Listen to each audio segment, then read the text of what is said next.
নমস্কার বন্ধুরা, পার্বতী রান্নাঘরে সবাইকে স্বাগত। আজ আবার চলে এসেছি আমি একটা নতুন রান্না নিয়ে। সেটা হলো আসামের জনপ্রিয় ঔটেঙ্গা দিয়ে মাছের ঝোল। ঔটেঙ্গা মানে চালতা। আমি চালতাটাকে লম্বা লম্বা করে কেটে ধুয়ে রেখেছি। এখন একটা কড়াই বসিয়ে দিয়েছি আর সর্ষের তেল দিয়ে দিয়েছি। তেলটা গরম হয়ে যাওয়ার পর আমি মাছগুলোকে ছেড়ে দেব, এক এক করে ছেড়ে দেব। এখানে আমি নিয়ে নিয়েছি রুই মাছ। রুই মাছটাকে আমি কেটে ধুয়ে পরিষ্কার করে নুন হলুদ মেখে রেখেছিলাম 10 মিনিট আগে। মাছগুলো একটা সাইড হয়ে যাওয়ার পর আমি উল্টে দেব। বন্ধুরা, তোমরা যারা যারা আমার ভিডিওটাকে প্রথম দেখছো, তোমরা আমার চ্যানেলটাকে লাইক করে শেয়ার করে দিও ও সাবস্ক্রাইব করে দিও, আর পাশের বেল বাটনটাকে টিপে দিও যাতে আমার ভিডিওটা ছাড়ার সাথে সাথে তোমাদের কাছে পৌঁছে যায়। এদিকে আমার মাছগুলো ভাজা হয়ে গেছে লাল লাল করে। এখন আমি তুলে নিচ্ছি। এই তেলের মধ্যে আমি ফোড়নে দিয়ে দেব 5 ফোড়ন, তারপর দিয়ে দেব টুকরো করা আলুগুলো দিয়ে তারপর দিয়ে দেব নুন হলুদ আর লঙ্কা গুঁড়ো আর কাঁচা লঙ্কা বাটা দিয়ে ভালো করে আমি নেড়ে চেড়ে ভেজে নেব। এখন আমি একটু ঢেকে দেব যাতে আলুটা সিদ্ধ হয়ে যায়। ঢাকা তুলে এখন আরও একটু নেড়ে চেড়ে দেব। আলুটা আমার মোটামুটি ভাজা হয়ে এসেছে। তারপর আমি দিয়ে দিয়েছি কেটে রেখেছিলাম যে চালতাটা, সেটাকে চালতার টুকরোগুলো দিয়ে দিয়েছি। টক জাতীয় জিনিস তো একটু পরে দিলেই ভালো হয়, কারণ টক দিলে পরে আলুটা সিদ্ধ হবে না।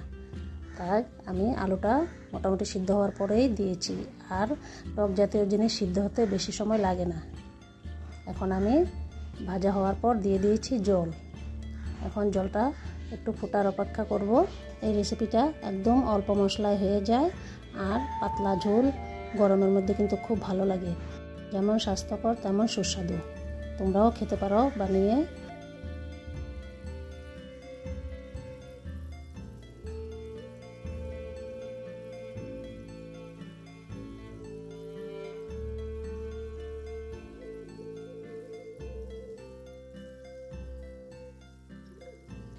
এখন ঝোলটা ফুটে উঠেছে। তারপর আমি মাছগুলোকে দিয়ে দেব। মাছগুলোকে দিয়ে আমি আঁচটাকে কমিয়ে দেব, কমিয়ে দিয়ে একটু সিদ্ধ করব।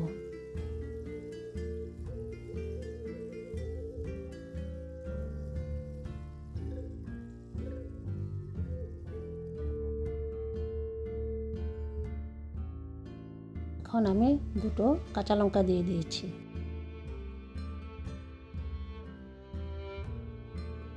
তারপর দিয়ে দিয়েছি একটু চিনি দিলে একটু স্বাদটা ভালো হয়, ব্যালেন্স থাকে। একটু নেড়েচেড়ে মিশিয়ে নিচ্ছি।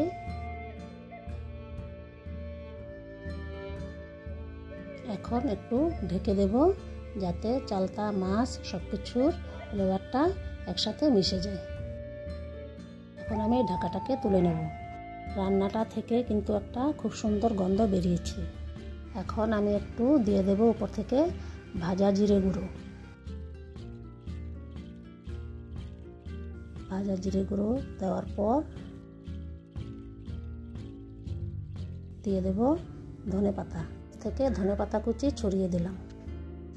বাস, এখন আমি আর কিছুই দেব না। আমার রান্নাটা কমপ্লিট হয়ে গেছে। আলু মাছ সব কিছু সিদ্ধ হয়ে গেছে, ঝোলটাও একটু টেনে গেছে। এখন গ্যাসটাকে অফ করে দিয়েছি। তারপর একটা প্লেটের মধ্যে সাজিয়ে দিচ্ছি। তাহলে বন্ধুরা, কেমন লেগেছে আমার আজকের রেসিপিটা, রুই আর ঔটেঙ্গার ঝোল? ভালো লাগলে কমেন্টে জানাবে।